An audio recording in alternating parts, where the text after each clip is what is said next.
Welcome to the Randy Report and welcome to 2018. I'm Randy Slovacek, your host. I'm also the writer and editor of therandyreport.com, where you can find me every single day on the internet reporting on the daily news cycle in terms of politics, pop culture, and entertainment news of interest to the LGBTQ community. In this week's headlines, the U.S. Winter Olympic team has its first openly gay athlete. Illinois' ban on the so-called gay panic defense has gone into effect. Newly elected Alabama Senator Doug Jones's hottie gay son served up some serious side-eye at his swearing-in, and the internet loved it. And Alan Cumming will make history starring in a new CBS drama. All that and more on this episode of The Randy Report.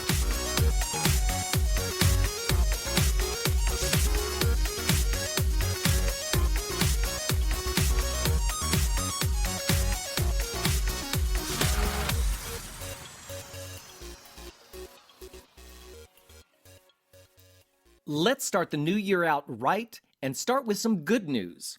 After missing out on the 2010 and 2014 Olympic teams, 28-year-old Adam Rippon made history today as he became the first openly gay U.S. athlete to qualify for the Winter Olympics. But the achievement didn't come without some controversy. After an exceptional short program Thursday night at the U.S. Nationals, Rippon fell on his opening quad jump in the long program Saturday and missed two critical triple jumps. Those mistakes landed him in fourth place. But the U.S. Nationals, while important, don't necessarily dictate the Olympic team.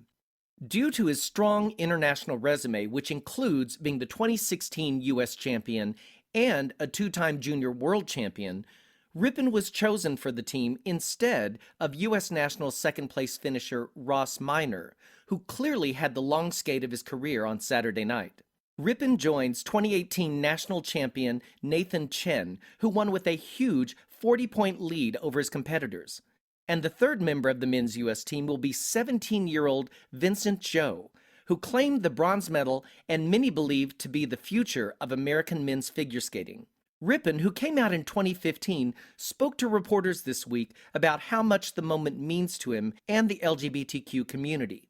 He said, "I think in this day and age, it's so important for you to be proud of who you are.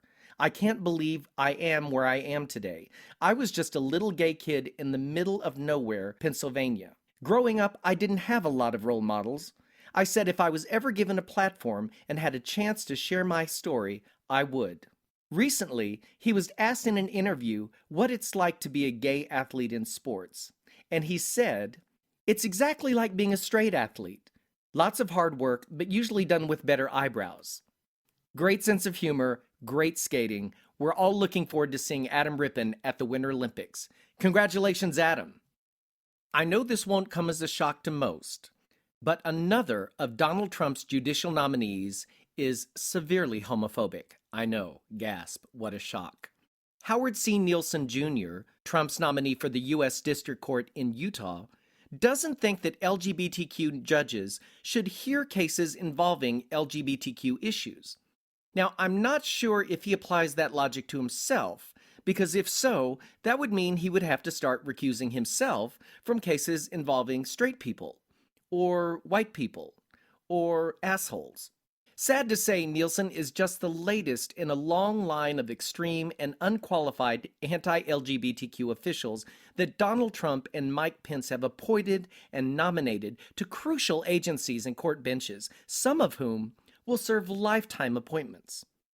Speaking of Mike Pence, LGBTQ bloggers squealed this week when a photo of newly elected Alabama Senator Doug Jones showed his openly gay son Carson Jones at his dad's U.S. Senate swearing-in, serving up some epic side-eye to the notoriously anti-gay Pence, as Vice President Pence swore Doug Jones in.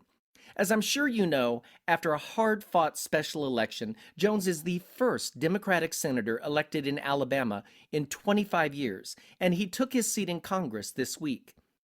Carson stood beside his father as he placed his hand on the Bible and vowed to uphold his office in the U.S. Senate. During the ceremony, Carson appeared to be giving Pence a look. Carson posted the pic on his Instagram with the hashtag #NoCaptionNeeded. But the angst on Pence's face is apparent as Doug Jones smiles from ear to ear awaiting his new position, proudly standing next to his hottie gay son. As we all know, Pence has a long history of promoting anti-LGBTQ legislation. As governor of Indiana, he attempted to block same-sex marriage from becoming legal. He signed a controversial religious freedom law that opponents believed legalized discrimination, and he opposed the repeal of the military's Don't Ask, Don't Tell rule regarding LGBTQ service members. I'm sure Carson was thrilled to send his own message to Vice President Pence. You can follow Carson on Instagram at The Dapper Zookeeper. The New York City Council has elected its first openly gay and HIV-positive Speaker of the legislative body. Corey Johnson, a Democrat, is the first person with HIV elected to the post, which makes him the second most powerful elected official in New York City government after the mayor. Johnson first rose to prominence in 2000 when the New York Times published a story about him playing on his high school's football team.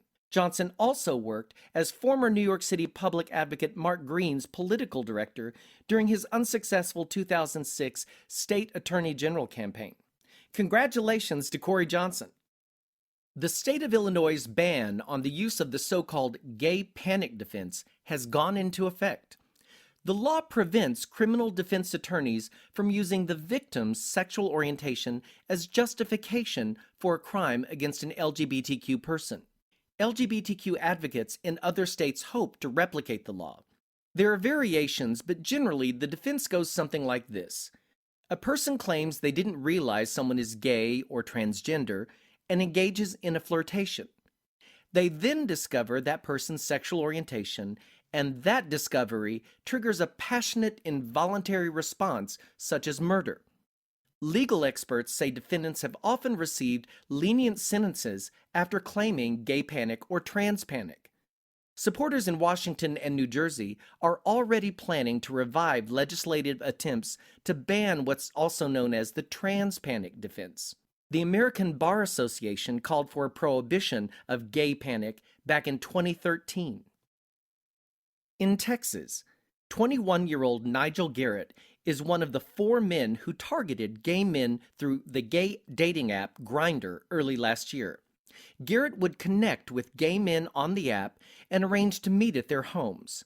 He and his accomplices, Chancellor Ensalad, Cameron Adjua, and Anthony Shelton, would arrive, tie up the victims, beat them, shout hateful language as they robbed them at gunpoint. The home invasions occurred over a 3-week period in Frisco, Plano, and Aubrey, Texas. Garrett has been sentenced to 15 years in prison while his buddies are still awaiting sentences. Acting Assistant Attorney General of the Civil Rights Division, John Gore, issued a statement about the crimes, saying, "Hate crimes are an attack on a fundamental principle of the United States to be free from fear of violence because of your sexual orientation, gender identity, race, color, religion, or national origin. The Department of Justice is committed to using every tool at its disposal to combat this type of violence." That's good to hear. I don't know how much of that we'll be seeing from Jeff Sessions' Department of Justice, but it is a good message to put out there. Time will tell. In entertainment news, out actor Alan Cumming is returning to television this season in Instinct, a new police procedural with a groundbreaking twist. The CBS drama stars Cumming as Dr. Dylan Reinhardt, a former CIA operative lured back into law enforcement after becoming a professor and authoring a best-selling book on abnormal behavior. But Dr. Reinhardt is also gay and married, which makes Instinct the first hour-long broadcast series in the United States with a gay leading character. TV audiences already know Cumming for his Emmy-nominated role on CBS's The Good Wife. Chatting on his new character's sexuality this weekend at the Television Critics Association press tour, Cumming told reporters, "It's one of the reasons I wanted to do the show, to be the first ever network drama with a gay lead on U.S. television. It's an incredible thing and a terrible thing at the same time." I understand what he means. Cumming will also serve as an executive producer on the series. CBS has received a fair amount of criticism in the past for its lack of diversity, but the network's entertainment chief, Glenn Geller, came out publicly as gay last year, which probably had something to do with his public commitment to making CBS programming more inclusive.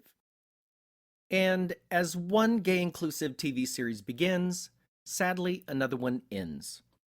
For 5 seasons, The Fosters, on the Freeform network, formerly known as ABC Family, has presented one of the most diverse families on television.